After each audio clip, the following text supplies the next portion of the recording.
அனைவருக்கும் வணக்கம்.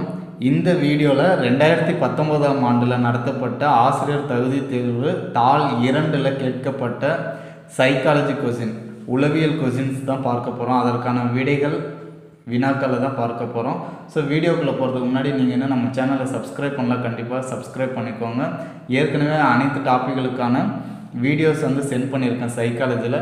ஸோ அதை பார்க்கணுன்னா அதற்கான லிங்க் நம்ம சேனல் டிஸ்கிரிப்ஷனில் கொடுத்துருக்கேன். வாட்ஸ்அப் குரூப்புக்கான லிங்க்கையும் சேனல் டிஸ்கிரிப்ஷனில் கொடுத்துருக்கேன், வேணும்னா ஜாயின் பண்ணிக்கோங்க. இப்போ ஃபஸ்ட்டு, கற்றல் வளைவில் சமநிலை காணப்படும் கீழ்கண்டவற்றுள் எது அதற்கு தொடர்பானது அல்ல அப்படின்னு கொடுத்துருக்காங்க.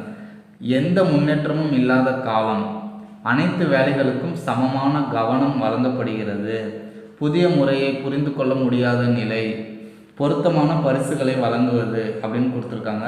ஸோ இப்போ சமநிலை காணப்படும் அப்படின்னு கொடுத்துருக்காங்க. சமநிலை நல்லா இந்த மாதிரி கீ பாயிண்ட் இருக்கு பாருங்கள், அப்போ சமமான. ஸோ இதுவும் பொருந்தும். ஆனால் நமக்கு என்ன கேட்டிருக்கான், தொடர்பானது அல்லன்னு கேட்டிருக்கான். ஸோ அப்போ இதற்கான ஆப்ஷன் என்னது, அனைத்து வேலைகளுக்கும் சமமான கவனம் வழங்கப்படுகிறது. ஸோ இந்த மாதிரி ஒரு சில கொஸ்டினை வச்சு நீங்கள் ஆன்சரை கண்டுபிடிக்கலாம். அடுத்தது, ஒரே பார்வையில் கவனத்தில் கொள்ளப்பட்ட பொருள்களின் எண்ணிக்கையை குறிப்பது புரிதல் வீச்சு. ஒரே பார்வையில் கவனத்தில் கொள்ளப்பட்ட பொருள்களின் எண்ணிக்கையை குறிப்பது புரிதல் வீச்சு. பாண்டுராவின் முகமை தலைகீழ் முடிவு கொள்கை என்பது தனிநபர் பண்புகள், நடத்தை மற்றும் டேஸ் காரணிகளோடு தொடர்பு கொள்வதன் விளைவாகும். தனிநபர் பண்பு, நடத்தை மற்றும் சூழ்நிலை காரணி. நம்ம நடத்தை சொல்லிட்டாவே சூழ்நிலை வந்துடும். அப்போ சூழ்நிலை காரணிகளோடு தொடர்பு கொள்வதன் விளைவு. அடுத்து, தொடர் சங்கிலி மிகவும் தேவையானது எதுன்னு பார்த்தீங்கன்னா தனித்தனியான தொடர்புகளை செய்யக்கூடிய திறமை. அடுத்து 5வது கொஸ்டின், பங்கேற்பாளர்கள் செயல்பாடுகளில் ஈடுபட்டிருக்கும் போது அவர்களின் மூளை செயல்பாட்டை பதிவு செய்ய உதவுவது எதுன்னு பார்த்தீங்கன்னா நிலை உமிழ்வு வரைகலை. இப்போ ஒரு கொஸ்டினில் 2 ஆப்ஷன் ஒரே மாதிரியாக வருது, கிட்டத்தட்ட வருதுன்னா ஸோ அந்த 2 ஆப்ஷனில் தான் நமக்கு ஏதாவது ஒரு ஆன்சர் வரும். ஏன்னா சைக்காலஜி பொறுத்த வரைக்கும் நம்ம எவ்வளோ தான் படித்தாலும் நம்மளால் அண்டர்ஸ்டாண்ட் பண்ண முடியாது. ஸோ அந்த மாதிரி இருக்கும்போது இந்த மாதிரி ஷார்ட்கட்டாக தெரிஞ்சுக்கோங்க. ஸோ அப்போ 2 ஆப்ஷனு இது வராதுன்னு தெரியும். அப்போ வராதுன்னு தெரியுமா, அதை 2ஐயும் ஒமிட் பண்ணிட்டு மீதி 2ல் நம்ம சூஸ் பண்ணுங்க. ஸோ அப்போ இது நிலை உமிழ்வு டான்கிராம், இது நிலை உமிழ்வு வரைகலை. ஆனால் ஆன்சர் நிலை உமிழ்வு வரைகலை. அடுத்து, மகிழ்ச்சியின் மிதமான டேஸ் நிலை என குறிப்பிடப்படுவது அமைதி நிலையினையும் நல்லுணர்வையும் வழங்குவதாக அமைகிறது அப்படின்றது இஃபோரியா. என்னதுங்க, இஃபோரியா.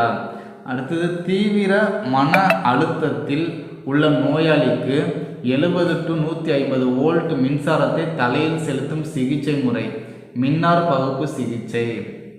இப்போ நம்ம இந்த மாதிரி கொஸ்டின்ஸ் ப்ராக்டிஸ் பண்ணும்போது நீங்கள் நல்லா பாருங்கள், இதெல்லாமே என்னன்னு பார்த்துக்கணும். இஃபோர்பியா, இட்தோப்பியா, அனுரியா அப்படின்னா என்னென்ன இதுன்றதை நம்ம தெரிஞ்சுக்கணும். ஏன்னா இதிலிருந்து கூட கொஸ்டின் கேட்பாங்க.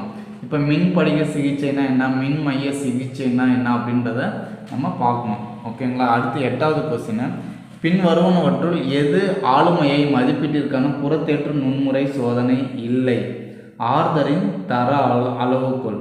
ஓகேங்களா. ஆர்தருடைய தர அளவுகோல் எதுக்கு இல்லை, புறத்தேற்று நுண்முறை சோதனைக்கானது இல்லை அப்படி.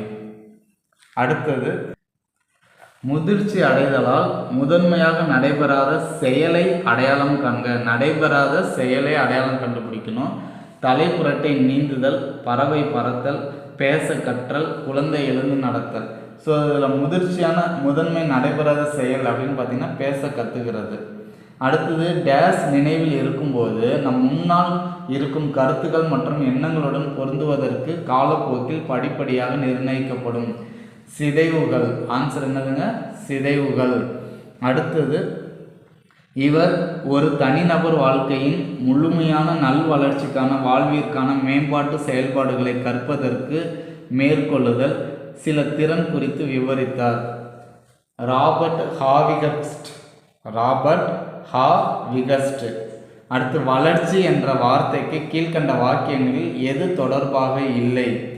வளர்ச்சி அப்படின்னா சொற்களஞ்சியம் அதிகமானாலும் வளர்ச்சி தான், உடல் எடை அதிகமானாலும் வளர்ச்சி தான், அளவுகளில் மாற்றம், ஒன்று குண்டாகணும் இல்லை ஹைட் ஆகணும். ஸோ இது எல்லாமே வளர்ச்சி. ஆனால் நமக்கு எது பொருந்தாததுன்னு பார்த்தீங்கன்னா முதிர்ச்சி அடைந்த பின்பும் நடக்கிறது தான் பொருந்தாதது அப்படின்னு சொல்கிறாங்க. அடுத்து வாழைப்பழம். இந்த மாதிரி கொஸ்டின்லாம் நம்ம ஈஸியாக அண்டர்ஸ்டாண்ட் பண்ணலாம். அடுத்து பாருங்கள், இந்த கொஸ்டினையும் நல்லா படித்து பாருங்கள். நாம் வாழைப்பழத்தை பற்றிய புலன்காட்சி அனுபவத்தை பெறுவதற்கு வாழைப்பழத்தின் உருவத்தையும் உணர்ச்சிகளை கொண்ட காட்சி உணர்வையும் நினைத்து பார்க்க முயற்சி செய்வது இதற்கு உதாரணம். ஸோ இது எதை பேஸ் பண்ணி வருது? உருவம். அப்போ உருவம்ன்றது என்னது? வடிவமைப்பு கோட்பாடு. நம்ம இமேஜினேஷன் பண்ணுவோம்ல, வாழைப்பழம்னா எப்படி இருக்கும், அதனுடைய உருவம், அதனுடைய இதை காட்சி உணர்வு தான் என்னன்னு சொல்கிற வடிவமைப்பு கோட்பாடு. புரியுதுங்களா? அந்த உருவம் வடிவமைப்பு. அதனால் கொஸ்டினை நல்லா படித்து பாருங்கள். அடுத்தது, எரிக்சனுடைய உலக சமூக வளர்ச்சி கொள்கையுடைய தனி மனிதன் சரியான மற்றும் தவறான உணர்வை ஏற்படுத்துகிறான். நிலை 3. அப்போ நீங்கள் எரிக்சனுடைய கொள்கையை ஃபுல்லாக படித்தா தான் நிலைகளில் தான் நம்ம கண்டுபிடிக்க முடியும்.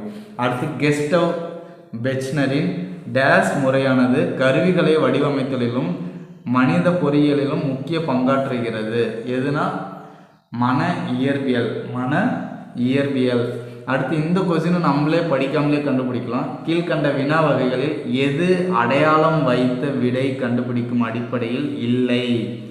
அடையாளம் வைத்து, அப்போ கோடிட்ட இடத்துக்கு நம்மளாக தான் ஃபில் பண்ணுவோம். ஆனால் சரியாக தவறான்றதில் ஆன்சர் அவனே கொடுத்துருப்பான்.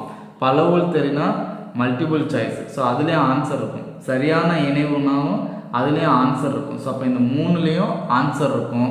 எதில் மட்டும் ஆன்சர் இருக்காது? ஃபில்லப்பில். ஸோ அப்போ அதுதான் ஆன்சர்.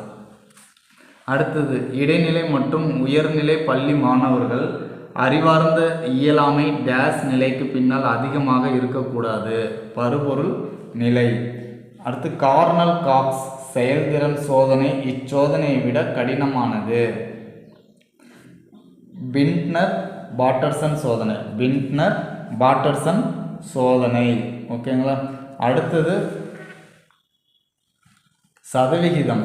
டேஸ் சதவிகிதம் கற்றல் ஒரு நாள் கழித்து மறந்து போகிறது. நம்ம படிக்கக்கூடிய கற்றல் ஒரு நாளில் எத்தனை சதவீதம் மறந்து போயிடும்? 100% படிக்கிறோன்னா அதில் 66% என்ன பண்ணிடும்? மறந்து போயிடும். ஓகேங்களா? ஸோ அடுத்தது, முழங்கால் உதறுதல் அல்லது பேட்டலர் தசைனார் மறிவினையின் கால அளவு. தூண்டலுக்கும் துளங்களுக்கும் இடைப்பட்ட நேரம் 0.03 நொடி. கற்போர் நம்பிக்கை கொண்டு பள்ளி செயல்களில் வெற்றி காண்பதும் அனுபவங்களை பகிர்வதும் இதன் பயன்பாடாகும். ஸோ இந்த கொஸ்டினும் நம்மளே ஐடென்டிஃபை பண்ணலாம். நான் வெற்றி அடைஞ்சிட்டேன், என்னுடைய வெற்றியை நான் ஷேர் பண்ணுறேன். ஓகேங்களா? ஸோ அப்போ விளைவு, வெற்றி அடைஞ்சதனுடைய விளைவை தான் நான் சொல்கிறேன். அப்போ இது விளைவு விதி. ஓகேங்களா? அடுத்து, நடத்தை பிரச்சனைகளை எதிர்கொண்டிருக்கும் மாணவர்களுடன் கையாளுவதற்கு ரோசர்ஸ் 2004 நடத்தை டேஸ் அணுகுமுறையாகும். ஒட்டுமொத்த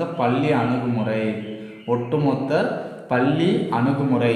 அடுத்து, அறிவுசார் ஆக்க நிலையுறுத்த கற்றல் செயல்பாட்டினில் அமைந்த வேறுபடுத்துதல் திறனினை மேம்படுத்துவதில் பின்வரும் எந்த ஒரு நிகழ்வு தொடரானது முக்கியத்துவம் அல்லாதது? ஊக்குவித்தல். ஒரு கோட்பாட்டின் பண்புகளில் அல்லாதது பகுத்தறிவுடைமை. உட்காட்சி கற்றல் டேஸ் காரணியை சார்ந்தது அல்ல. ஆர்வம். உட்காட்சி கற்றல் வந்து அனுபவம், நுண்ணறிவு, கற்றல் சூழ்நிலையை சார்ந்து இருக்கும். ஆனால் சார்ந்தது அல்லன்னு கொடுத்துருக்கான். அப்போ ஆர்வம். தண்டிக்கப்படாமல் இருப்பதற்காக கிருஷ்ணன் தன்னுடைய பெற்றோர்களை எந்த கேள்வியும் கேட்காமல் சொற்பேச்சை கேட்கிறான். கோல்ஃபர் கூற்றுப்படி எந்த வளர்ச்சி நிலையில் அவன் இருக்கின்றான்? அப்போ ப்ரீமோரல் நிலை 1. ஐக்கியூடைய நிலைமாற தன்மையை எந்த வாக்கியம் ஆதரிக்கிறது? ஸோ அப்போ ஐக்கியூனாவே தெரியும், மனவயது பை காலவயது. அப்போ காலவயதோடு மனவயது என்ன ஆகும்? அதிகரிக்கும். ஸோ அதுதான் ஆன்சர். அடுத்து, பின்டர் பேட்டர்சன் அளவுகோலில் இருப்பது 15 துணை அலகுகள். அடுத்தது, விளக்க நுண்ணறிவு ஈவினை பயன்படுத்தும் வெக்ஸ்லரின் தேர்வு பின்வருவனவற்றில் எந்த ஒரு நுண்ணறிவு ஈவு மதிப்பினை உருவாக்காது? எண் சார்ந்த நுண்ணறிவு ஈவு மதிப்பு. கடைசி கொஸ்டின் கேலனின் ஆளுமை வகைப்பாட்டில் எளிதாக எரிச்சல் அடைவோர் மற்றும் எளிதாக தூண்டுதலுக்கு இணக்கும் ஆளுமைக்கு உட்பட்ட வகையினரை பின்வரும் எந்த ஒரு மனோநிலையில் கீழ் வகைப்படுத்தலாம்? கோலரிக். என்னது? கோலரிக். ஓகேங்களா? ஸோ அடுத்த வீடியோவில் அடுத்த வருடத்திற்கான அசல் வினாத்தாள் மற்றும் விடையை பார்ப்போம். இன்னும் நம்ம சேனலை சப்ஸ்கிரைப் பண்ணாமல் இருக்கீங்கன்னா கண்டிப்பாக சப்ஸ்கிரைப் பண்ணுங்கள். தேங்க்ஸ் ஃபார் வாட்சிங். Thank you to all.